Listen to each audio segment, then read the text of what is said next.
Көкташ деген айыл өкмөткө кетип атабыз. Бул Ала Бука районунда жайгашыптыр. 4000 адамга 120 миллион бюджет болсо, анда уже айыл Дубай болуп калса керек деп мен Дубайды көргөн келет. Кыргызстандагы эң бай айыл өкмөттүн аялдамасы ушул. Мына спорт аянтчасы ушул экен. Мунун эшиги талкаланып бүтүптүр. Ичиндеги полиясы сыйрылып баштаптыр. Азыр 2-3 жыл болду дейт ушунун курулганына. Биздин айылда биринчи суу жок, мына дарактарыбыз куруп атат. Казакмыздын үзүрүн силер көрүп атпсыңар анда? Бийликтегилер көрүп атыр да. Жолдо 2 кишини токтоттуңуз. Ошол кишилер эми элге жатпайт. Жашыңыз жетилген сайын тишиңиз кетилет. Кетилген тишти дароо калыбына келтирбесеңиз, эрте картаясыз. Ошондуктан Орусияда эмгектенген боордошторго Ваш стоматолог клиникасын сунуштайбыз. Ваш стоматолог клиникасында сизди мыкта дистер дарылайт, сапаттуу тейлешет, сылык мамиле кылышат. Иштин сапатына кепилдик берилет. Дареги Москва шаары, бульвар Рокоссовский метросу, Открытое шоссе көчөсү 14. Байланыш телефондору +7 926 353 32 96, +7 917 584 82 04. Унутпаңыздар, тиши тегиздин иши тегиз. Достор, биз азыр Көкташ деген айыл өкмөткө кетип атабыз. Бул Ала Бука районунда жайгашыптыр. Бозумчак деген кендин жана Алтын кендин салыктары негизинен ушул айыл өкмөткө түшөт экен. Эгер сиз курулуш баштасаңыз, ичпеген, колу тутпаган мыкты ширетүүчүнү тааныштардан издөөнүн кажети жок. Ширетүүчүнү ширетменден издеңиз. Бул үчүн такси чакырганда эле телефонуңуз аркылуу App Store же Google Play'ден ширетмен тиркемесине катталасыз. Анан ширетменде тизилип турган миңдеген ширетүүчүнү рейтингине карап жалдайсыз. Ширетменде ар бир ширетүүчүнүн анкетасы, кылган иштери жана сүрөттөрү чек-чейип билинип турат. Ширетмен менен ишиңиз бат жана сапаттуу бүтөт. Тиркеме бардык аймактарда иштейт. Айыл өкмөттүн бюджетин 120 миллион дейт. Болгону 4000 адам жашаган ошол чакан айыл өкмөттүн бюджети ошол 120 миллион болуп атат. Ошол 120 миллиондон бюджети бар айыл өкмөттү бир көрүп келейин деп атам. Мен оюмча азыр бул айыл өкмөт Дубай болуп калса керек деп турам да. Ошол 4000 адамга болгону 4 эле миң, элестетиңиздер, 4 эле миң адам жашаган айылдын бюджети ошол 120 миллион сом дешет атат. Азыр мен бир-эки кишилер менен жолуксам, алар 120 миллион болгону качан эле азыр андан дагы көп болуш керек деп ушинтип атышат. Кандай болгон күндө дагы азыр барып көрөлү. Ошол 120 миллиондон боло турган болсо, эми байлык жакшы, жаман эмес. Бирок ошонун освоениясы кандай болуп атат? Кантип иштетип атышат? Эффективдүү иштеп атышабы? Аны өйдө төмөн кылып төгүп чачып атышкан жокпу? Ошону көргөзүп берейин бир жагы. Эгерде акыл эстүү иштеткен болсо, 120 миллион акчага ал айыл өкмөт азырга чейин Дубайга жакындап калыш керек да. Бирок антейин десең, мына жолду караңыздар азыр. Жол ушул экен. Жолдун бүт турпаты ушул. Жана машинабыз бир катар бузулду, анан кайра кызып кетти, анан кайра токтоттук, күттүк. Кайра азыр дагы жолго чыктык эми. Эптеп ушул ашууну ашып кетсек, ушул Көкташка түшөбүз деп турабыз. Түшүп кетсек жакшы болот эле. Жетип алсак. Биз ашууну аштык азыр. Анан Бозумчак кенини окшойт тегинде ушундай бир башкачараак өзгөчөлөнгөн имараттарды көрүп атам. Анан казылган жерлер турат. Ошол Бозумчак кенинин ошол казылып аткан жери ошол окшойт. Бирок ал жерге азыр эми мен мына машина менен жете алгыдай эмесмин. Мурда форанерим бар эле. Жол тандабас. Ал машина ушундай жерлерге аябай ыңгайлашкан машина экен эле. Аны сатып берип азыр эми мына Мерседести минип жүрөм, анан Мерседес ал жерге жеткидей эмес. Ошондой болсо дагы азыр тобокелчилик кылып атам эми. Айылга жетейин, айылды көрөйүн жок дегенде. Айылды сиздерге көрсөтүп берейин. Эми Мерседестин баарына шүгүр, бирок мындай жерлерге форанер алышым керек экен.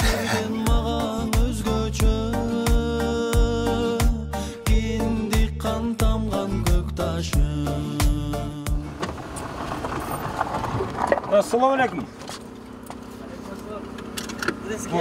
Кандайсыздар? Ак көйнөк кийгениңизге караганда айыл өкмөт сизде окшойсуз, а? Саламатсызбы? Кандай экен? Эсоктор. Жакшы, рахмат. Сиздердин айылга келаттым эле да. Жакшы түшпөйсүң кишилерден алгыла. Макул. Атыңыз ким эле сиздин? Абдубайт. Абдубайт экен. Сиз айыл өкмөтсүз азыр? Азыр айыл өкмөтүнөн. Абдубайт мырза, азыр мен эмеден уктум да, элден уктум, Ала Букага келип. мына Бозунчактын эмеси салыгы каяка түшөт десем, Көкташ деген айыл өкмөт бар, ошого түшөт дешти. Анан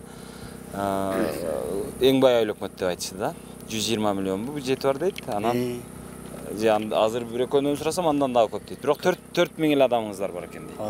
4000 адамга 120 миллион бюджет болсо, анда уже айыл Дубай болуп калса керек деп мен Дубайды көргөн келет атам. Мен 2021-жылы уже 2 жылдын жүзү болот. Буга чейин мен финанс министрлигинде ошол агенттикте иштедим да. Анан келгенде ошол бардык эмелер Дубай болуп кеткен деп келет. Бирок буга чейин эмнегедир жакшы иштер болбой, негизи өнүгүү болбой калды да. Неге? Освоение болбой атабы. Освоение болуп аткан. Бул жерде жана неселе болуп туруп, ошол келген фирмалар өз убактында жумушун бүтүрбөй койгон. Бүгүнкү күндө ошол иштер мына сотко араң жетти да. Бирок ал ишти бүтүрбөй койгондун өзүңүздөрдө сотко жеткирбей эле баягы таасир эте турган контрольный механизмдер бар дейм. Акчасын толук төлөбөй туруп. Ошол акчасы ошол кезде төлөнүп кетиптир да. Бирок алар ошол насабет этип, акчасын төлөгөнгө эме кылып, мына жолдун алыстыгын эсепке алып туруп, жумушубуз бүтүп кетсин деп туруп акчаны төлөп берип салат да. Анан кийин жана жолдун алыстыгынанбы, шыкса жана жумуштар өз убактында бүтпөй калган да. Азыр мага анда ошол кайсы фирмалар ошентип соттошуп качып жүрөт, ишин аткарбай. Ошолордун тизмесин алып берсеңиз жакшы болот эле. Ошол фирмаларды деле мындай бетин ачып койсок болот эле. Азыр жерине барып көрсөтсөк да болот ошол объектилерди. Сизге канча болду бул жакка келгениңизге? 2 жылдын жүзү болуп атат. Буга чейин ошол канча жылдан бери ошо Бозумчактан мындай жарытылуу акча түшүп баштаган? 2013-жылдан баштап 10 жыл болуптур да. Айыл өкмөт дотациядан чыккан да. Айыл өкмөт дотациядан чыгып, азыр ошол өзүн каржылап, ушундай өзүнүн социалдык инфраструктуралык объекттерди салып баштаган. Бүгүнкү күндө азыр барсаңыздар болот, ошол иштер жүрүп атат. Жанагы качып кеткен фирмалар менен соттошконда бул азыр бүгүнкү күндө жанагы мыйзам жок экен да, аларды алып барып түрмөгө тыгып кое турганчы. Алар кылам деп тура берет экен. Бирок кылып бербейт. Акчасы түгөнүп калган. Жеп койгон ошол мезгилде 2017-жылы эле түгөтүп койгон. 2018-жылы. Анан Азастан эме кылып жумуштарды аткарып атат. Эми ошо артында акем-жакем деп жүрөт экенбиз. Бирок сотко да берип койгонбуз ошол мезгилде эле. Ошо Финполиция иш козгоптур, андан кийин башка РОУД да иш козголгон. Мына бүгүнкү күндө эми сотко жетип келди да. Эми сот деле, сот процесси бул гражданский болгондуктан чойло берет экен. Же алардын өкүлү келбей калат, же биз тарап келбей калат, же дагы бир күбө келбей калат деп туруп, сот мына уже 6 айдан бери бир жыйынтык чыгара албайбыз да. Ол кеттиген да, жүрө берели. Кеттиген. Сиздер өзүңүз машина. Ооба. Биздин машина бир катар кайтып ире жаздап, машина жолдо бузулуп, анан кайра айдап көрсөм, Түнү саат 12-лерде жамгыр жаады. Ушул эмеге жаап өттү да. Байкаган болсоңуздар, могу дөңдөн бери суунун издери бар экен ооба. Эме сел жоюп кетти. Бул ушул жол бүгүнкү күндө дептин балансында турат. Бул айылчар. То есть сиздер оңдой албайсыздар? Биз оңдой албайбыз. Былтыр мен жаңы келгенде ура менен оңдоп, жана расходтун чыгара албай өтө кыйналдым. Азыр депке кабар бердим, эртең менен видео тартып, мына сел алган жерлерди көрсөттүм. Ал анын да чамасы эми өзүңүздөргө маалымда. Ал да болду, техникаларды жөнөтөм деди. Бүгүнкү күндө жалап атты экен, эми келсин деп Бозумчакка бүгүн кат жөнөтүп, бияктан да техникаларынан алып, засыпка төкпөзөк, ор коюп, таштар эле чыгып калды. Бүгүн жана биз Алабукада райондун борборунда жүргөнүбүздө акимият райондун акими коллегия өткөрүп атат деп уккан элек. Азыр бул жактын айыл өкмөтү дагы ошол Көкташтын айыл өкмөтү. Ошол коллегияга барган окшойт. Азыр биз айылга кире бергенде ушу жетип келип калган маалда айылдын босогосунан артыбыздан машина келди. Көрсө ушул айылдын Көкташ айыл өкмөтүнүн башчысы экен. Миллионер айыл өкмөтүнүн. Азыр Дубай болуп калган айылды көрөлүчү азыр эми кандай экен. Жүрүңүздөр.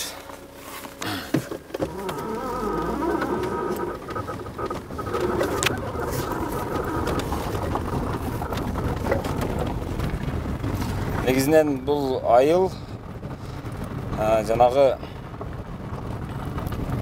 Алабука районунан 96 чакырым алыста турат экен. Биз азыр ошол 96 чакырым алыска ушу тоону аралап келдик азыр. Мына жол бузулуп, мындай начар болуп кетиптир. Баягы улам жамгыр жааса, улам бир-аз суу агып, сел жүрүп, анан жолдун жанагы тегиздигин бузуп, арык кылып салат экен да, анан оркойтуп таштарды көрсөтүп мындай жердин бетине, жолдун бетине чыгарып коет экен. Анан бул айыл өкмөтү азыр айтып атат, бул жол бизге карабайт, бул дептин балансында турат дейт. То есть Минтрастын балансында. Ошон үчүн биз буга акча сарптап бул жолду асфальттап оңдоп кое албайбыз, ага акыбыз жок дейт. Көрөлү. Жаратылышы кооз экен. Ушул сайдын ичинде, ушул тоолордун арасында жайгашкан айыл экен. Жана Көксерек айылын араладыңыз го сиз? Военный часттан. Ошо военный частка өтүп барабыз берден. Бүгүнкү күндө 9 километр, 9600. Почти 10 километр тендерге бердик. Мынерден 2 километр сайды Кашар бар монун башындачы. Кашар бар. Кашарга чейинки жолду чыгарып салдык, анткени расход көбүп кетет экен. Мунун эгерде госстандартка эме кыла турган болсок 3,5 миллиард болуп кетти. Бүгүнкү күндө аны биздин эме көтөрө албастыгы үчүн азыр биз 387 миллион менен биринчи тропаны, биринчи ушуга окшогон жолду өтүп барабыз да. Ошонун аркы Көксеректен жана военный часттардын бери көрүнүп турат баг. Ошол жерге чейин да жанагы частный адамдар келип турат. Ошол жерге кошулуп калабыз биз. Ошондо канча километрге кыскарат? 26 километрге кыскарат биздин жолубуз. Эми жолубузду көрдүңүздөр, бийик. Анан кийин могу тоонун ар жагы эле уже Өзбекстан болуп калат. Ошол өзбек туугандар улам-улам жылып, бирдемкелерди кылып жылып кетпеш үчүн бул да бир жакшы вариант кылдык да. Анан картография, анан кийин ошол жана чек ара эмели кызматтары менен буну тактап, аз точкаларды коюп, ошол жерден долбоор кылдык. Чоң долбоор буюрса, мына августтун 15-инен уже тендерибиз ачылып, уже катышкан ошол фирманы тандайбыз. Бирок жанагы сиздерге ал 300 канча 320 миллион деп атасызбы? 387 миллион. 87. Буну 3 жылдык деп эме кылдык. 3 жылдык бюджет. Бөлүп. Быйыл айылдык кеңеш депутаттары 80 миллионду бекитип берген. Аны дагы жанагы уткан тендерщик фирмаңыздар ишти чала таштап качып кетпеш үчүн эмне кыласыздар? Механизм кандай болот? Май айынан баштап бул республика боюнча жанагы банковский системага өттү. Аверди алып туруп, аверди киргизмейин банк акчаны бербейт. Мисалы акчаны которуп койгон чакта дагы банк теги фирмага бербейт.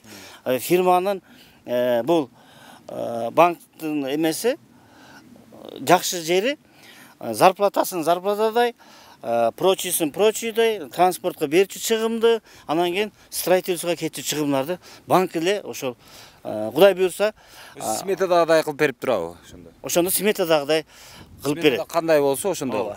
Булардын отчёту келет да. Мисалы үчүн 10 сомду жол киреге төлөдүк, 10 сом зарплата алдык, 100 сомду стройка короттук деп туруп, аверди келсе биз ошону киргизебиз, ошодон кийин акчаны берилет. То есть сиздер бекиткенден кийин ошол иш аткарылды, расход болду. Биз базага киргизгенден кийин анан банк берет да. Бул жерде корко турган эчтеке жок да. Жана мурункудай алып туруп, анан кылбай койду деген Кудай буйрса ошого барабыз. Чектикпи? Азыр башка жака өтө берели жакандай. Бу жерде азыр эми Булак башы айылына кирип атабыз. Булак башы айылында дагы бүтпөй калган бир 18-жылы башталган мектебибиз бар. Ооба, көрүп кете берели. Көрүп кетели. Азыр айыл өкмөттүн машинасы алдыбызда кетип атат. Анан бул киши азыр ушул жерден тоону аралатып, түз жол салам деген долбоорун бекитип атышыптыр. Жакында тендерди жарыялайбыз дейт. Эгерде ушул жолду 3 жылдын ичинде куруп бүтөбүз деп пландап атышыптыр. Эгерде ошол жолду кура турган болсок, 26 километрге жол кыскарат экен. Ала Букага жакындай түшөт экен 26 чакырымга. Анан азыркы биз азыр өтүп келген жолдун ашуунун жанагы подъемдун градусу 21 градуска чейин көтөрүлгөн жерлер бар экен. Бирок эми булар мурда кылган куруучулар ошол боло берет, ушундай болот, 12% деп жазып коебуз деп, жана 12 градус деп жазып коебуз деп жазып коюшкандай, билбейм. Аны ошол чындап эле жолдо 2 машина жана кайнап кетип суулары. Ошол жерде токтоп улам баягы суусун алмаштырып, улам баягы машинанын суутуп анан келе атышканын көрдүм да. Азыр эми айыл өкмөт айтып атат. Мына жерде бүтпөй калган, мурунку буга чейинки айыл өкмөттөрдүн учурунда бүтпөй калган мектебибиз бар, аны дагы көрсөтөйүн дейт. Бирок мен азыр мына айылды аралап кетип атам. Байтан бери айылды көрдүм, бирок айылда ушундай бир 120 миллион сомдук бюджети бар айылдын, ошол 120 миллион сомдун изин көрбөй атам да. Изи болуш керек дейм мындай. Эгерде мисалы мен көп акча тапсам, демек мындай баскан турганым өзгөрүп, кийген кийимим өзгөрүп, салган үйүм өзгөрүп дегендей мындай көрүнөт го, жеген тамагым мисалы. Бул жерде андай эч нерсе жок да, ушул 120 миллиондук бюджети бар, бозумчактын жанагы акчасы бир эле ушул айыл өкмөткө түшүп атат. Болгон 4000 адамы бар экен. Бул 120 миллион менен 4000 адам жашаган айылды тим эле Дубай кылып койсо болот деп ойлоп атам да мен. Десем жок, бул жерде Дубайдын баягы канча десем 19-18 кылымдагыдай абалында турат экен да бул. Мына жол чаң, мына бир машина өтүп кетсе чаңган караң. Жол көрүнбөй калат бир машина өткөн болсочу. Адамдардын дубалдары мындай таш дубалдар. Анан тетиги машинаны карасаңыздар, ал машина жанагы Россиянын ВАЗ үлгүсүндөгү машина экен. Негедир бизде расмий адамдар, мисалы мамлекеттик кызматкерлер, ошол айыл өкмөттөр, акимдердин жана кызматтык машиналары дайыма Нива, Жигули, ВАЗ ушундай болот да. Неге ушундай болот дейм да? Биз эмне Россиянын губерниясыбызбы, биз түшүнбөйм.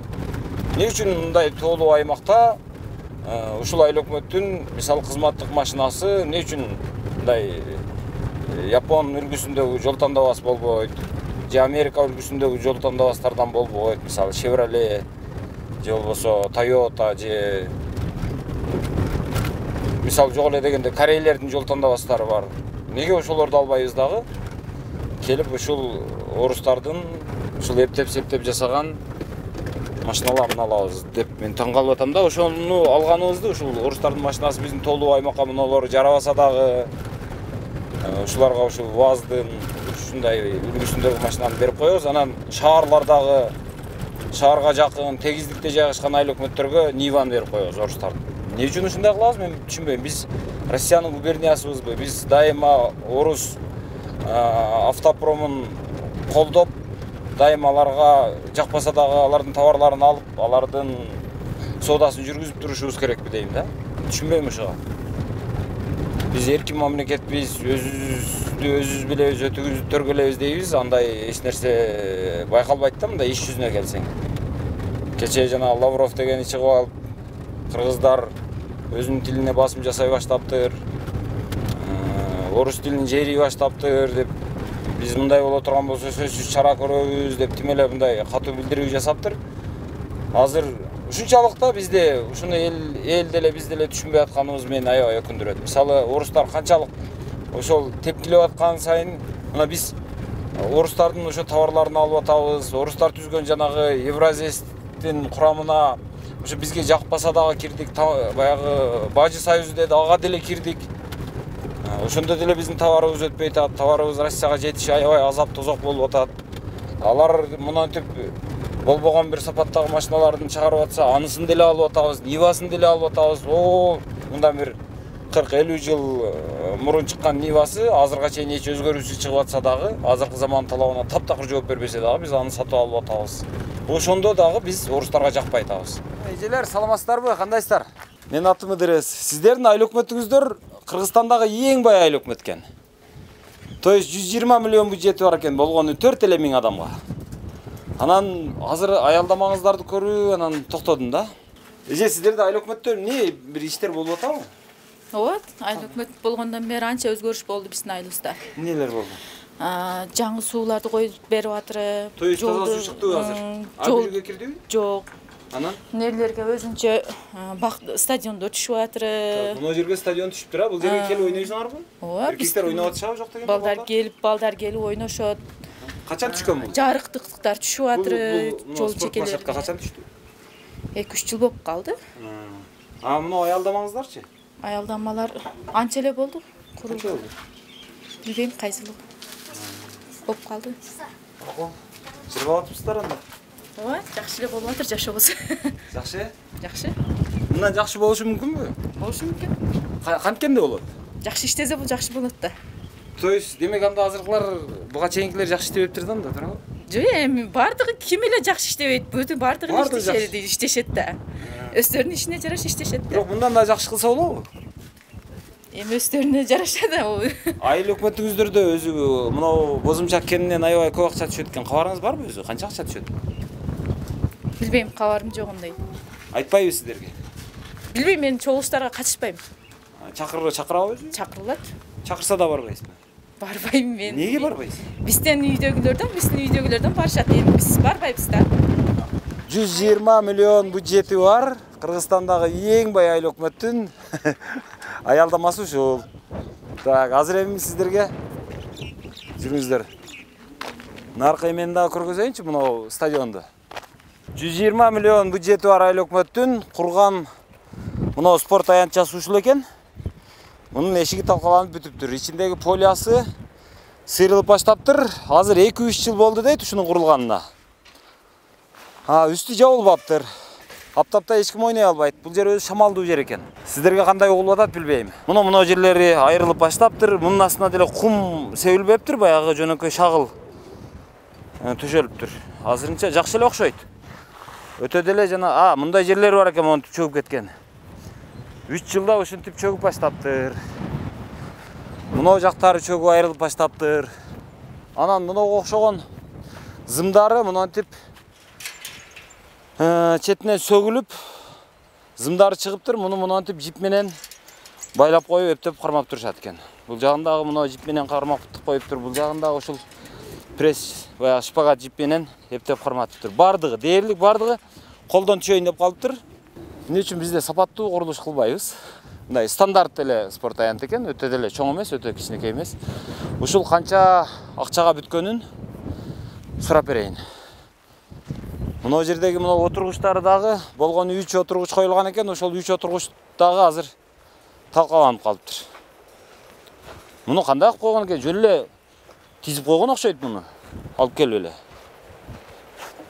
Муну жөн эле коюп коюптур монтип. Мына. Кадап койгон экен. Буларды кадабай эле коюп койгон окшойт. Муну жөн эле мынтип алып келип коюп койгон окшойт. Мынтип элечи. Булар кадалыптыр. Булар кадалбаптыр. Неге мындай кылган? Мынага да кадалбаптыр, ошон үчүн түшүп калыптыр.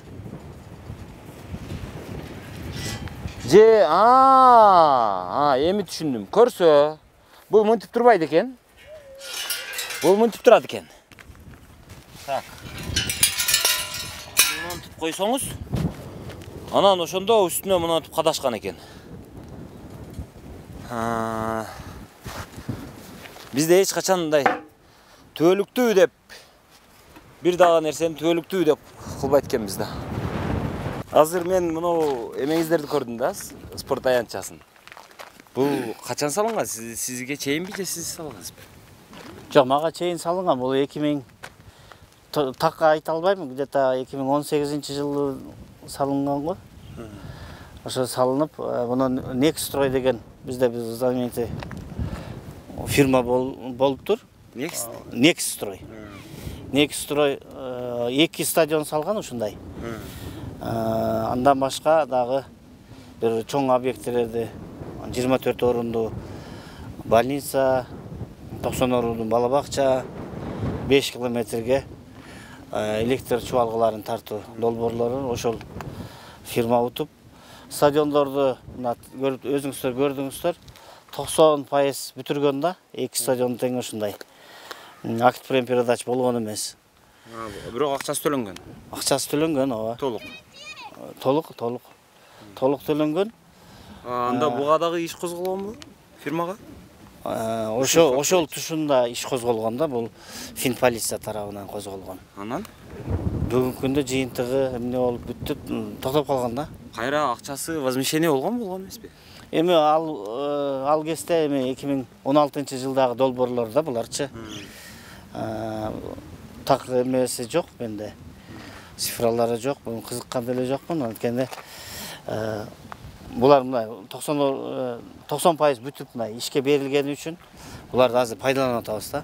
Пайдаланган менен бирок азыр эми эртең бул жердин баягы техпаспорт тегибу деген иштер болот да. Ошону учурда кандай кыласыздар? Вот болбосо дегенде колдонууга берилбесе кабыл алынбаса. Ошол фирманын жетекчилери келип азыр калган жумуштарды да бүтүрүп берсе алабыз. Ага чейин тура берет асманда. Эми Түрбөсө тура берет. жетекчиси негизи 10 жылга сотолуп кеттиптир. Жетекчиси мен да көрө элекмин анынчы. Анын жетекчинин атынан юристи бир Алмагүл эже деген бир аял келет, бир 70 жаштардагы. Анан ошол эже менен жакшы эми ишти бүтүргөнгө аракет кылып атабыз. Эми соттошкондо аларды соттон жеңе албайсың да. Мындай көрүнүп эле турат да, эмне кылсаң ошо кыл деген маанини жасайт да. Анткени тиги жигит 10 жылга срок алыптыр. Анан То есть азыр колонияда отурат экен же ал шарттуу экен? Шарттуу го дейм. Мен көрө элекмин ошол жигитти. Издеген да жокмун, анткени бул эже менен мындай жакшы мамиледе ишти улантайын деген эле артынан мындайча айтканда сиз деп сүйлөп ишти кылдырып атабыз. Мындай улам 500 миң акча табып келип туруп бир чаптап эме кылып атат. Мына вадасы бар. Оорукананы быйыл ушу 1-сентябрга ишке тапшырып берем дегенчи. Мындай болсо где-то 80% жумушу бүтүп калды. Азыр электромонтаждар менен жылытуу системасын, анан сыртын шуап берсе, анча-мынчасына көз жумуп туруп кабыл алат элем да. А мынау теплица эмне теплица? Бул теплица да мурун салынган, ошол жанагы жеке ишкерлерди, дыйкандарды колдойм деген багытта салынган го. Бул жеке Бирок иштеген жок, бул атача берген жок эсептелет. Иштебей калган, анткени суу жетишпейт да. Суу неге жетишпейт? Бул айылыбыз өзү булак башы деген айыл да. Агын суу өтпөйт. Будан жана мына айыл башталган жерде булак бар. Ошо булактын суусу менен оокат кылышат да. Мына жаңы долбоор кылдык. Тетиги көрүнүп турган чынарга биз азыр 8 километр жогорудан самоход өзүнүн хоту менен суу алып келдик. Бир чоң долбоор кылдык. Ошол суунун азыр биринчи этабы бүтүп, экинчи этабы жана биз токтогон жерде резервуар курулган, ошо булак сууга. Ал эми суу тартыш болуп аткандан кийин аны кранды эч ким күтүп отурбайт экен. Ошол жерде топтолуп анан ким берилет? Ошол жакка азыр экинчи этабы ошол жакка долбоорубуз бүтүп калды. Азыр ал жерде суу барбы, жокпу ошондо азыр? Топтолуп турабы, жокпу? Бул жерге азыр чыкпай жатат. Азыр келет деп атпайсызбы? Самоход келет, долбоор жүрүп атат да. Уже улам жана практикасы болду, азыр аяктайткан эмесине келип калды. Ошондо качан баштадыңыздар, качан бүтөт эми? Быйыл буну былтыр баштаганбыз, долбоор былтыр башталган. Эмки жыл бүтөт. Эмесичи, баасычы? Баасы азыр 39 миллион сомдук жумуш аткарылды. Кабыл алуу эмеси боло элек. Кийинки биягы дагы бир 15 миллион сомдук иш менен ошондо бул жердеги 157 кожолук таза суу менен да, сууга суу менен да камсыз болот да. Ошондо мынау жерлерге да суу чыгып, келечекте мына президентибиздин жана жашыл мурас деген жана жарлыгынын негизинде бул жакта 3 гектар жерди бак тиккенбиз. Бүгүнкү күндө 375 түп бак көктөп атат. Азыр барып көрөбүз, Кудай буйрса. Мына 10 жылдан бери ошол Бозумчак деген кендин үзүрүн көрүп аткан айылда ошол 150 түтүн бар экен, ошо Булак башы деген чакан айылда. Ошол 150 түтүн үйгө таза суу али кире элек экен. Бирок булар 10 жылдан бери дотациядан чыкканына, өздөрүнө өздөрү багып калганына 10 жыл болуптур. Азыр сурайбыз, айыл канча пайыз бала бакча менен камсыз болду, канча пайыз мектеп менен камсыз болду, канча пайыз мына таза суу менен камсыз болду. Ушуларды сурап көрөлүчү. Анан негизи акча менен чечиле турган жумуштар ушулар да. Бала бакча, мектеп, оорукана, таза суу, свет дегендей. Өзүңүздөр баалап айтып көрүңүздөр, өзүңүздөр баа бериңиздер. 4000 адамды 4000 адамга 120 миллион сом жылына бозумчак деген кен ушуларга кызмат кылып атат деп айтылат да эми.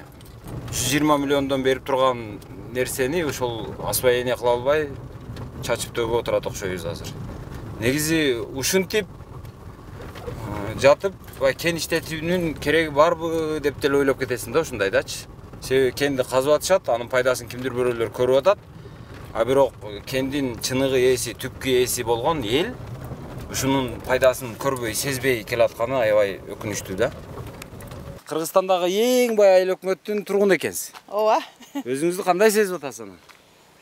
Миллионердей жашап атасызбы, кандай? Жакшы эле, эми проблема көп да айылда. Эмне көп? Биздин айылда биринчи суу. Суу жок, мына дарактарыбыз куруп атат. Ондай арыкта 2 арык суу агат, нөтмөй ичебиз. Саатына 20 сомдон акча берип атабыз азыр. Дарактар куйрап бүттү алды, эгиндерибиз жакшы ала албай калдык. Таза суучу? Таза суу жок. О таза суудан ошо уям ичет, эшегем ичет, итем ичет, биз дагы ичебиз. Таза суу вообще жок, айтыле берет. Бир убагында курулган о таза суу вообще жок болуп кетти. Ошо, эми өйдө жагыбызда казакмыз бар. Ана мындай жамгыр болуп, жастын күндөрдө сел-пел келсе, сайдан сел келет, эми малам ичпей аткан болуп кетет да шунчалык. Ботко. Ботко болуп сасып кетет сайлар. Бир жума сасып турат. Анан айла жок, кайка барабыз? Тундуруп ичебиз да. Шу проблема. Ботко сууну сиздер тундуруп коюп, туңгандан кийин ичесиздерби? Өйтен бетен эни улоо барлар, өйтен бетен булак чыккан жерлерден алып келип ичебиз. Анан улоо жоктор тундуруп коюп ичет да, эмне кылат? Кайка барат? Айла жок. Өзү кендин ачылганына канча болду мында иштей баштаганына, такай иштей баштаганына? Анча болуп калды, 15 жыл болуп калды окшойт. 15 жыл болуп калды. 15 жылдан бери демек сиздерге айыл өкмөтүңүздөргө акча төлөп атыптыр да алар. Төлөп аткан да, төлөп аткан. Анан айыл өкмөттөр ал акчаны каяка кантип иштетип атат? Эми биринчи ошол сиздерге суу алып келип бербесе, мына жолуңуздар тегизделбесе, эми жарыктыгы, жарыктык кылып коюптур мына жерге. Жарыктык бар. Мына таштарды, челектерди коюп коюптур. Булар тазалык кызматы барбы сиздерде? Тазалык кызматы бар. Алып кетип туруш албат. Алып кетип тазалап турат буну. Тазалап турат. Анан айыл өкмөт каяка иштетет, биз энди. Бала бакчачы? Бала бакча жок. Кандайча жок? Жок, бала бакча жок бизде. То есть азыр балдар бала бакчага барбайбы? Барбайт. Бала бакча вообще жок. Мына мектеп, жаңы мектеп салынган. О компания таштап кеткен, мына 2 жылдан бери мектебиз дагы бүтпөйт. Балдар экиси менен окуйт, караңгыларда кетет, коркот ошо. Узакка чейин барат, эми өкмөт бийил ошо жака жарыктандыруу куруп берем деген. Эми кезек турса жарыкта кетет да, ошо айылдын башталышынан келет да балдар, караңгыда кетет. Коркот да жолдо. Караңгы. Караңгыда чыгат. Бу компанияны сотко бердик дейт. Мен түшүнбөйм, сотко берген менен кантип чечилбейт бу маселе. Анан өтө пап бар бизде. Ошо папты ямда карап, жок дегенде күндүз күнү жата турган кылып, мындай шарт түзүп күндүз күнү барып жатып табаланып, кечкин үйүнө келип жатып кыза болот да. Амбулаторный кылып дейсизби? Амбулаторный бозо. Эми биз жудан Кокташка барышыбыз керек, жобозо. Кокташ каякта өзү? Кокташтан ары эле 3 километр, 4-5 километр чыкса керек. Азыр айыл өкмөттүн контору ушул жердеби? Жобу мектеп, биздин мектеп. Азыр биз мектепке келдик. Биздин Булак башы мектебинде турат, айылында турасыздар. Булак башы айылы бу. Азыр Кокташка каяктан чыгат? Азыр ошо келген же алги площадты көрдүңүздөрбү? Остановкадан наркы тарапка нарыга карап кетесиздер. Оякта Кокташ. Элдин жашообу ушу. Кокташ жыргап калса керек анда. Кокташты билбесем энди. Кокташта деле таза суу жок. Таза суу жок. Эми ошо папта ошондой кылып берсе, Кокташта эми ушу бүтпөгөн больницалар бар. Жатыр. Сотко бергенбиз дейт.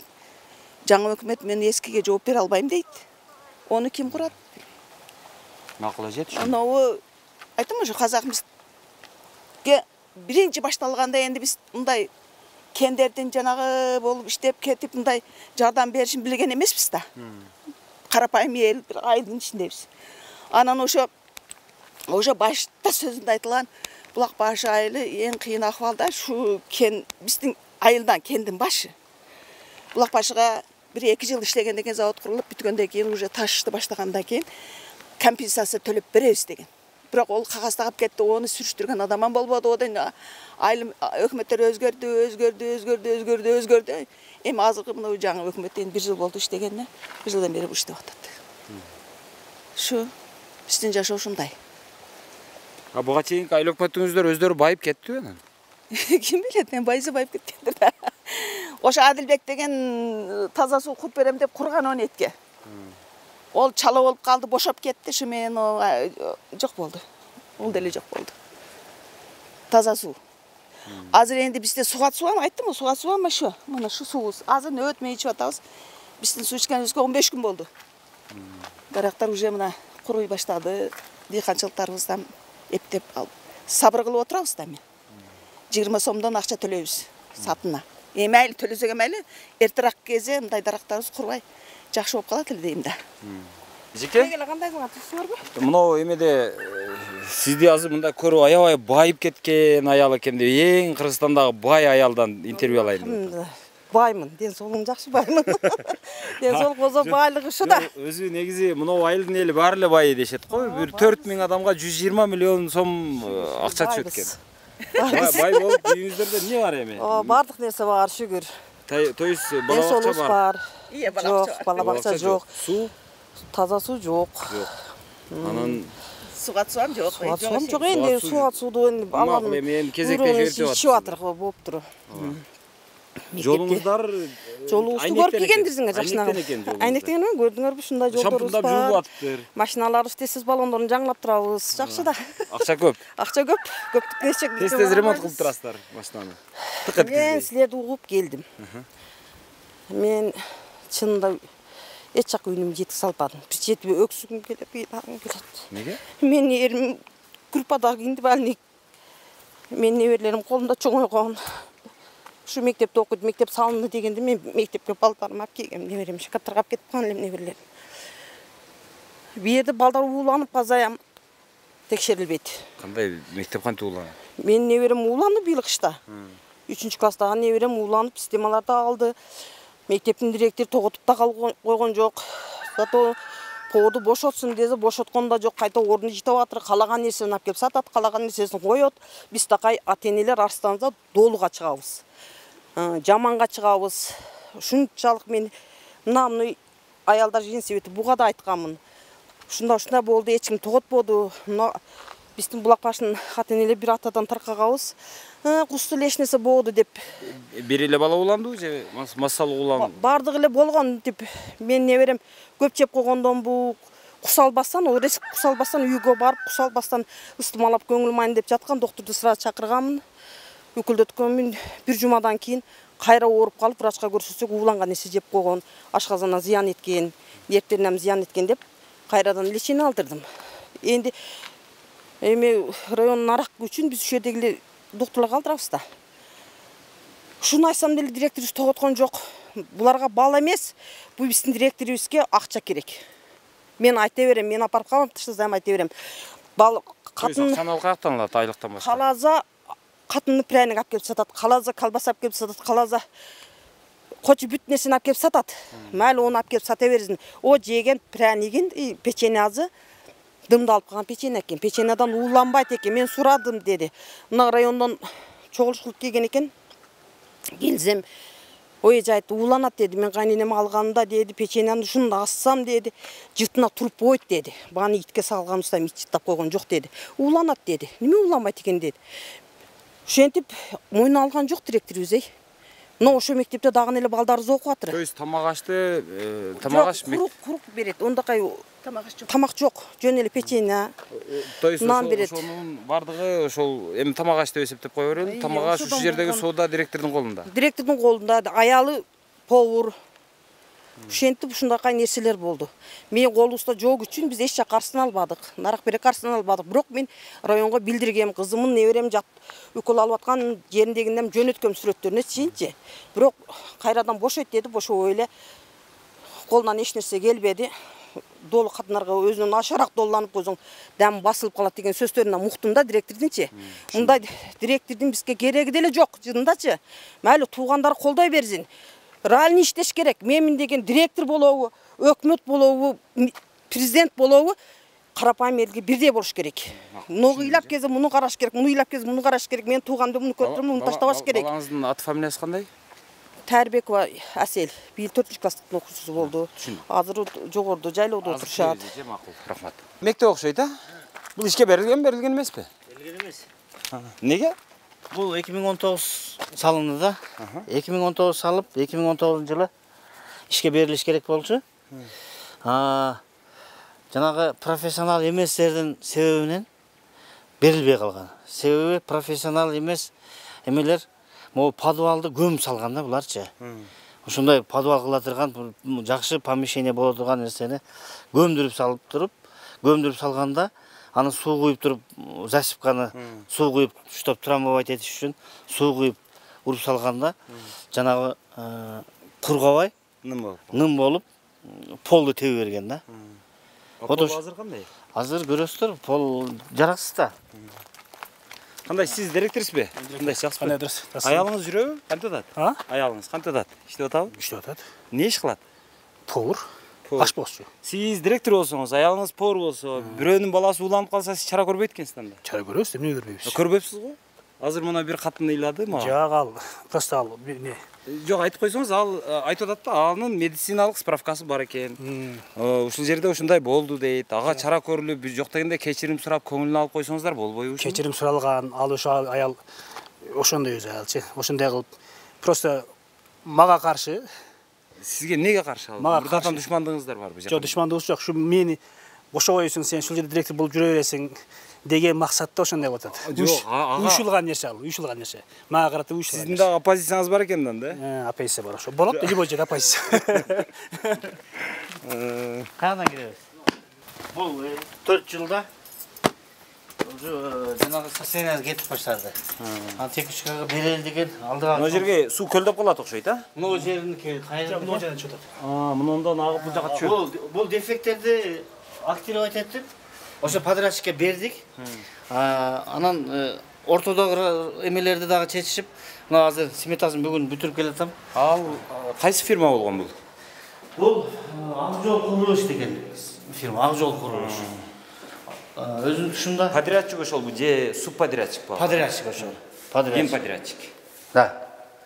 Бул комиссия мен эксперттерди чакырып, ошол сметчигин, подрядчигин, прорабын, пол инженерине чейин чакырып, комиссия түзүп,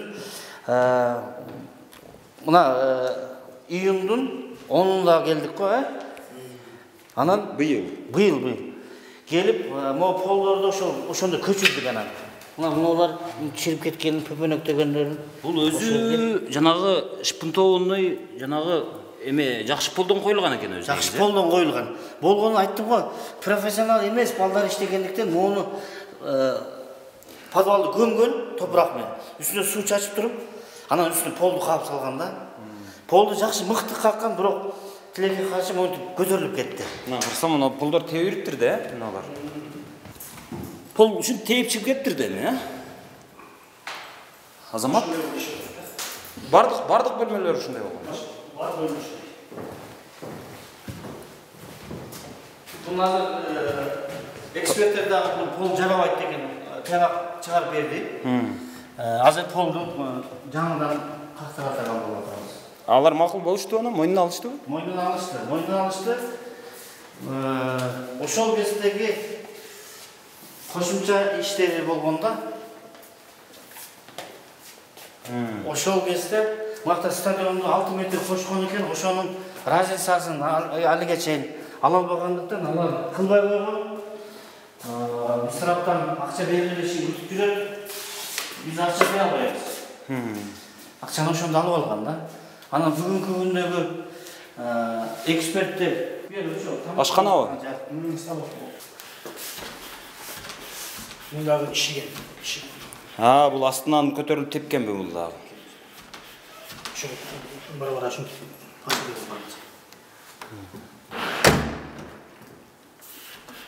Эшиктери деле жакшы иштебейт турбайбы? Кармап калат экен да.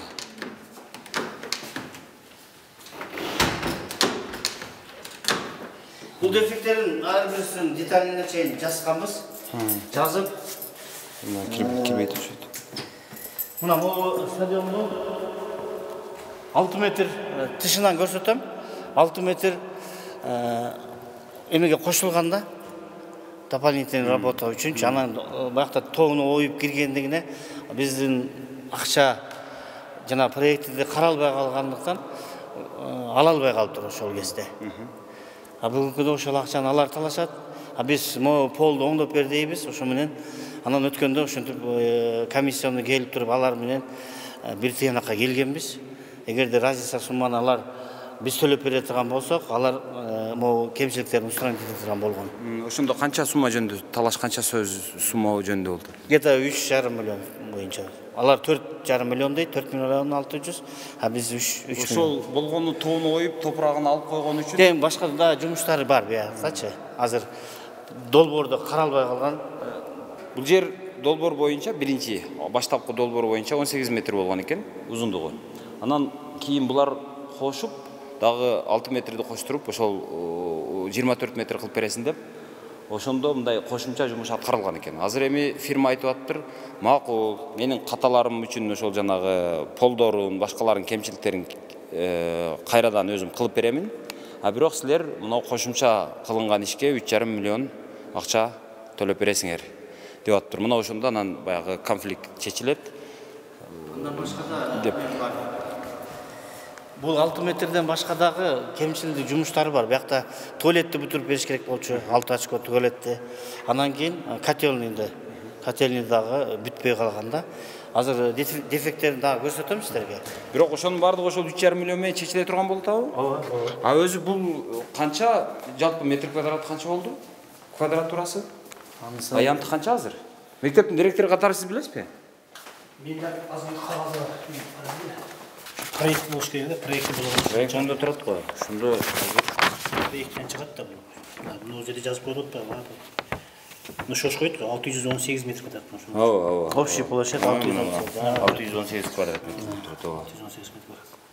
Ушуда баардыгы эксплуатация 618 боло турган болсо, азыр эсептеп көрөлүчү ошону.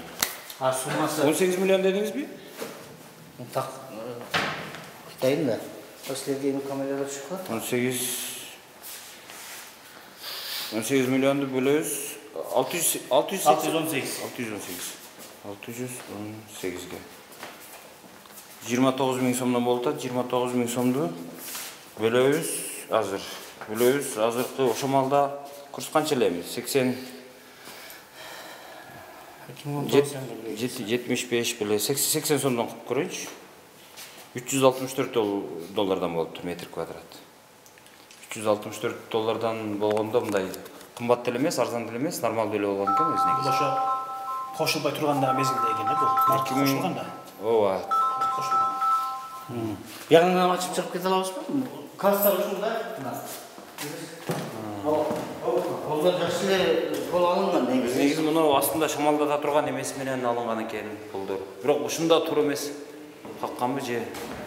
Жок, туура эмес калганы астында топуракты эме кылып салган. Жана долбоордо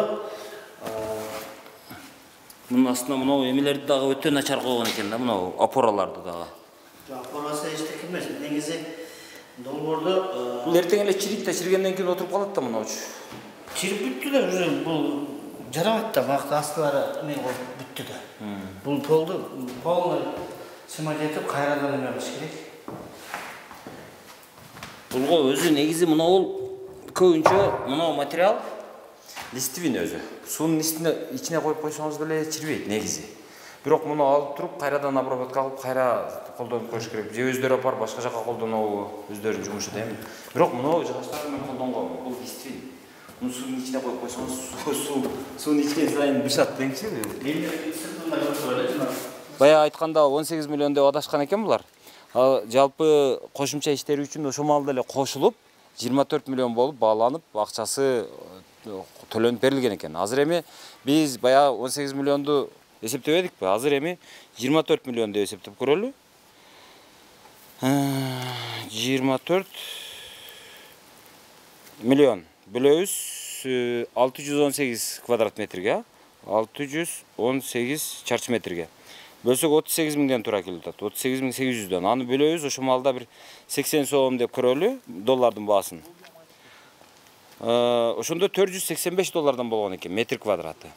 Ошондо мен азыр мына курулушчулар балким көрүп турган болсо ошолор айтсын, комментарийге жазсын. Алабукадан 90 километр алыс жердеги ушул тоонун арасындагы мектепке жери бекер алынган. Ошол канча орунду мектеп эле? 125 орунду мектептин ар бир чарчы метри 485 доллардан тура келиптир. Өзүңүздөр айтып көрүңүздөр, бирок ичинде баягы ичи тышын актоо, анан жанагы эмеректер менен жабдып берүү менен кошо, бул 2019-дагы баа боюнча эсептеп көрүңүздөр. Метр квадраты ошол 485 доллардан болуп атат. Дээрлик 500 долларга чыгып атат. Бул кымбатпы, арзан болгонбу ошондо? Анан азыр бүткөн менен макул, кымбат дейли, арзан дейли, бирок баягы кыргызда сөз бар баягы. Убада деген. Убада берилди, сөз кетти. Иш башталды, бирок аягында келип жана полдору чирик. Мынау трубалары краскаланган эмес, краскаланбай туруп, ушул мынау вата менен, стекловата менен ороп койшкан. Бирок бул дагы жакшы оролбой калган. Азыр мына жакта даратканасы да бүтпөй турат окшойт, а? Дараткана бүткөн жок. Азыр мына убактылуу даратканабы бул? Ошону менен колдонуп атышат азыр. Эскибиздин бузуп туруп жаңылап салып берген, мына убактылуу салып берген. Убактылуу салып. Анын ичинде мына жерге спорт аянт болуш керек экен. Бул спорт аянт бар, мини спорт аянт бар бул жердечи. То есть аны алда ошо ичине кирген проект. То есть ал дагы бүткөн жок. Бүткөн жок. Бул жерде кичинекей мини спорт зал бар бул жердечи. Бул волейболный спорт аянтчы бар. Спорт аянтчы. То есть үстү ачыкпы, крытый? Ачык. Кичинекей жазгы неме болот да. Баягы астында жашыл эме төшөлгөн. Жок. Тышы оролгонбу? Жок, жөн эле. Жана неме астына ичин жаксылган эмес, жөн эле жер эле спорт зал болгон да. Ошондой кылып беребиз деген. Мына кире беришинде жок, түшүндүрүп айтсаңыз, азыр мына жери тегиздеп коюшуптур. Мында карасаңыз, аянт эми. Бирок муну кандай кылып бериш керек эле? Раз баягы жашыл чөптү төшөбөсө, тышын сетка менен уробосо, үстүн жаппаса, эмне кылып бериш керек? Андай эмес экен. Жөн эле ачык эле мында жөн эле тегиздеп мини спорт зал кылып беребиз деген. Спорт аянт. Спорт аянт чакып беребиз дегенде кичинекей. Спорт аянт боло турган болсо, ошондо эмне менен дагы төшөш керек эле бул жерге? Төшөгөндүгү жөнүндө проекти жок деген, эч нерсе жок. Жөн эле анда булар бүттү деп атышабы? Жөн жок, кылып берет. Ошол ичинде турат да, ошол болбой калган иштер ичинде турат. Ушул турат. То есть муну бүсүн бетондош керекпи? Эмне кылыш керек? Бетону жок болуш керек. Жөнөкөй эле. Кум себеп бериш керек. Кум себетпи, ушундай окшойт да. Жөнөкөй кумду. Анан баягы эмелер барбы ичинде, жанагы тренажерный жанагы эмелер болот го, жабдыктар? Жок, андай жок. Андайлар жок. Ба турник. Сыртта турниктер бар. Барбы? Ошондой ушул жак көчүрөт да, ушул жерге. Наркыларды мына жака көчүрүлө койду. Ушул жерге неме кылгандан кийин, буларды кана жайгаштырат, эми өстөр милат да. Ал турбаларыңыздар жарайбы азыр? Ал чирип калды. Билбейм, алар жаңгып берсек. Бул эски өзүбүздүкү бул. Мен аны түшүнүп атам. Жаңы ушул бүтпөгөн деп атасыздар да. Бүтпөгөн болсо, эмнеси бүткөн эмес? Турник коюлган эмеспи? Ошол кум себилген эмеспи? Турниктерин коюш керек, жанагы волейболный кичинекей жанагындай мег бериш керек. Вышкаларды коюп бериш керек. Враталарды коюш керек. Ошолор да, ошол. Кичинекей. Мурда өзү бул жерде болгон да. Эскиси болгон ошо. Ошону эле эми могул жер кыскарып калгандан бул жерде ошондой кылып беребиз деген да. Ошо проектке киргизген муну же. Проектте бар ошол нерсе. Бар деген. Ошол нерсе. Так, азыр мына даратканасы үстү эме болуп тур. Асын эмнеси бүтө элек ошондо мунун? Эшиктери бүтө элекпи? Эмнеси бүтө? Көрөлү, мына эшик терезелерин коюш керек. Шубаш керек. Буга жолчу? Жол эмнетен булар турат да, бул курулуш материалдары. Кудашат да бул. Асла. Бул жерде эки неме бар, бул жерде женский мугалимдер үчүн. Бизде асат да жолдор үчүн. То есть мугалимдер үчүн өзүнчө бул жак болгонбу? Экөө. Эки точка. Мына бул жагычы? Жок, экөө да бул. Түшүндүм. Нар жактан окусардык бар. Женский, нар жакта. Ал жакта канча орун? Эки немеден, эки көстөн неме болот. Төртөөдөн болот. Төрт көзбү ал жагы? Төрт болгондо жалпы 7 очко экен да. Мунун дагы баасын карап көрдүңүзбү? Дараткана өзү канчага бааланыптыр?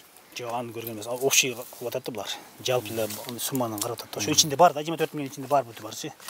Бул бар, ошол иштер бар. Кирпичтери сапаттуу келген экен бирок. Көрсө, мына жакта котельный дагы ушул жерде экен эле. Жанагы адеп биз котельныйын карап атпадык беле?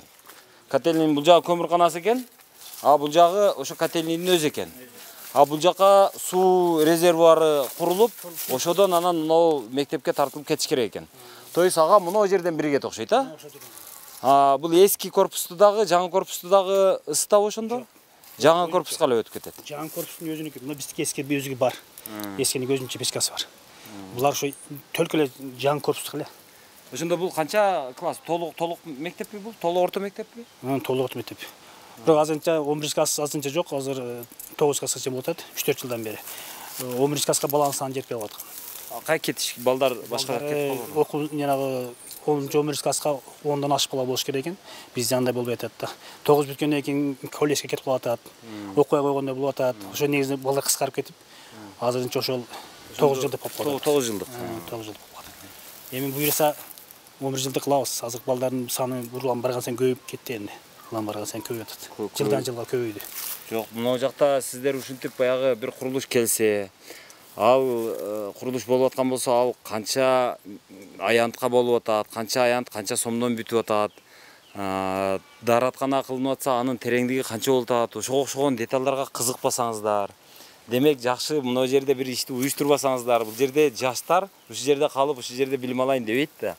Кетет да алар. Жок, эми ошо балдар үчүн салдырып атпайбыз ушуларды. Салдырган менен эми даяр акчага салдырып кое бересиздер да, эми казакпыз төлөп атса. Балдардын келечеги үчүн салдырып атабыз да. Атайын ошо келечеги үчүн салдырып, ошо балдар энди улам барган сайын көбөйүп атат жылдан жылга. Эми 11 класс ачабыз деп ошону салдырып атабыз да. Ошондо канча 2019дан бери салдырып атсаңыздар? 4 жыл болду, 4 жыл толук болду. Ошол айттым, ошо баягы немеде өкмөттөр алмашып неме болгондо ошондо кетишкен, ошо акчаны тартышып, булар өкмөттөр акчасын карап бербей койгон деди, депутаттар карап бербей койгон деди.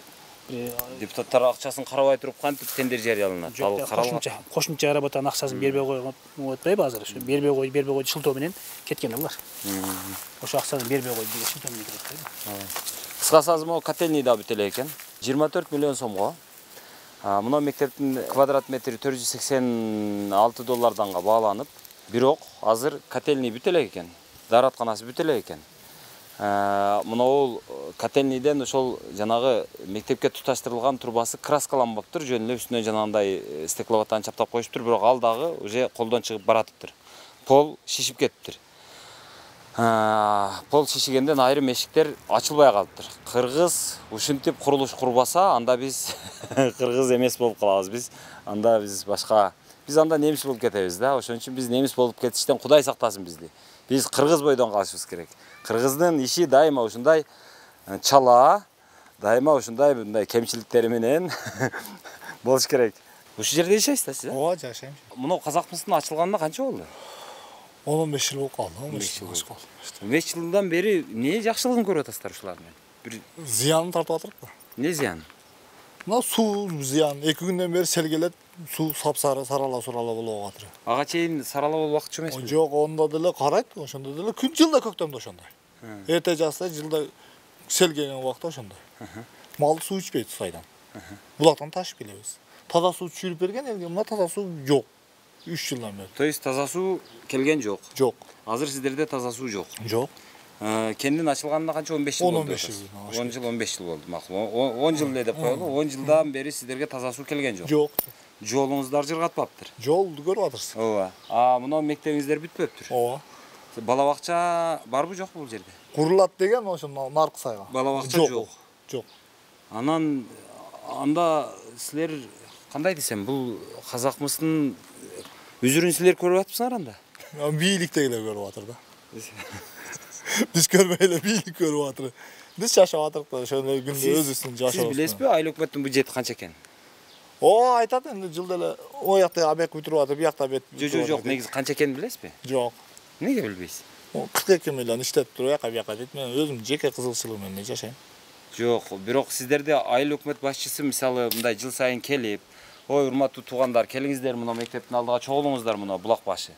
Мына жерде бизде быйыл ушунча миллион сом акча түштү. Анан аны биз мынауга иштетебиз, мынауга иштетели деп атабыз. Депутаттарыңыздар мынаны сунуштап атат. Сиздер эмнени сунуштайт элеңиздер деп мында бюджетти угуу деген болот да. Ошондой жыйын өтөп өтпөйбү? Былтыр ушу азыр айыл өкмөт келип айтты, бюджетти. Ушундай объектилер бар, бийилип курайлы деп атырык деди. Деди. То есть жыйын өткөрдү. Жыйын өткөрдү. А буга чейинкилер? Буга чейинкилер деле келген. Мен билбейт экенмин, ошо жакта болуп кетип калган. Мисалы мына келген акча бул силердики да. Бюджетте кандай болду, кандай жок, мына келгенин көрүп атырбыз. Бүткөн эмес. Чала була кылып кеткен да. Ошо акчаларды берген болсо да. Ошо пайдасы, жакшылыгы ошо өкмөттүн бекиз да. Мамлекеттин кызыкчылыгы, чиновниктердин кызыкчылыгы да. А силерге? Мына көрүп турсузбу бизге. Өзүбүздүн дыйканчылыгы, өзүбүздүн агратыбыз, өзүбүздүн мал мүлкүбүз, өзүбүздүн иш менебиз. Абдубайт мырза, азыр мен сизден дагы бир деме сурагым келип атат. Мына элде мен көп адамдан сурадым. Айыл өкмөттүн бюджети канча деп сурап атам. Сурасам эч ким билбейт да. Сиздерде мындай бюджеттик коомдук талкууга коюу, бюджетти кантип пайдаланабыз, ушунча акча түштү эле, мунуга жумшайлыбы же мунуга жумшайлыбы? Силерге көбүрөөк не керек дегенге окшогон бир талкуу, коомдук угуу, маалымат берүү, отчет берүү, сельский сход дегенге окшогон иш-чаралар болобу? Анан неге эл билбейт? Эми сиз элде бир-эки кишини айтпаңыз да. Жолдо бир-эки кишини токтоттуңуз. Ошо кишилер эми элге жатпайт. Балким ошолор бир иштери чыгып барбай калган чыгар. Биз 6 ай сайын элдерге чыгып атам. Айылдарда чогулуштарды өтүп атам. Өзүңүз барып уюштуруп атасызбы? Өзүм барып уюштуруп атам. Анан январь айында 2022 жылдын жыйынтыгын айыл өкмөт боюнча уюштурдук. Отчет уюштурдук. Мына жакынкы күндөрдө дагы 6 айдын отчетун берген турам. Айылдык кеңештин депутаттарына маалымат берип атабыз, айылдын тургундарына деле маалымат берилет. Биздин бюджетибиз 128 миллион эле, быйылкы жылда 178 миллион болуп бекитилген. 2023-кө. Азыр биз сизден баягы кагаздардын эмесин көрсөк болобу? Баягы бюджетиңиздердин өсүү динамикасын көрсөк болобу? Мисалы былтыр 128 миллион болсо, быйыл 170 канча дейсиз? 78 миллион. Быйыл 178 миллион. То есть автоматтык түрдө сиздерге 50 миллион кошулуп атат быйыл. Анан буга чейинки, демек буга чейинкилер азыраак болгонбу? То есть 100гө чейин болгон. 100гө чейин болгон да. 100 болду. Мен өкмөт болуп келгенде 120 миллион менен өкмөт бекиттирдик, алганмын. Мына быйыл 178 миллион болуп бекитилди. То есть мунун бардыгы ошонун канча пайызы мына кендин эсебинен? Дээрлик 90% десек жаңылышпайбыз да. Ошондо азыр бул жерде ушул бир эле казакмыс деп аткан ушул бозумчак. То есть бозумчак бул кендин аты. Казакмыс ошол кенди иштеткен компания. Негизи компаниянын аты ОСО Казминералс Бозумчак аталышы. Анан Бозумчак деген жерде жайгашкандыгы үчүн ошону кошушканда Бозумчак деп айтып калабыз. Бозумчак бул казакмыс деген сөз экөө бир эле. Ошондо бир кенге сиздер элик кылып атасыздарбы азыр иштеп аткан? Ошол кен биздин. То есть бир лицензиядан түшкөн акча ушу 178 миллион болуп атат азыр.